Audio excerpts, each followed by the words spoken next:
The numbers coming in from Los Angeles are staggering.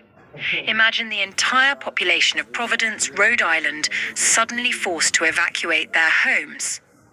That's exactly what we're seeing with 180,000 people fleeing these devastating wildfires. Those evacuation numbers are just the beginning of this crisis. The scale of destruction is almost beyond comprehension. You know what's particularly haunting? The death toll has reached 13, now 8 in Los Angeles proper, 5 in the Palisades. Each one represents a family shattered by this disaster. And the property damage is unprecedented, over 12,000 structures destroyed. How are emergency services even beginning to handle something of this magnitude?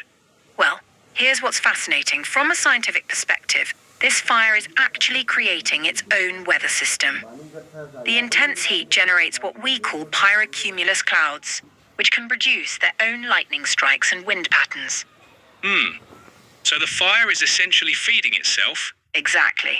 And when you combine that with wind gusts up to 70 miles per hour and humidity levels in the single digits, you've got what fire scientists call a perfect storm for extreme fire behavior.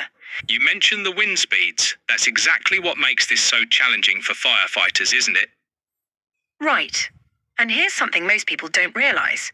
These winds are making traditional firefighting methods almost useless. The water drops from helicopters are being dispersed before they even reach the flames in some cases. Speaking of water, I've heard there are serious resource shortages hampering the firefighting efforts. That's one of the most critical issues. The fire teams are having to make impossible choices about which areas to prioritize. And get this, they're using new satellite technology to track the fire's movement in real time, something that wasn't even possible 5 years ago. Well, that's at least some good news in terms of technological advancement.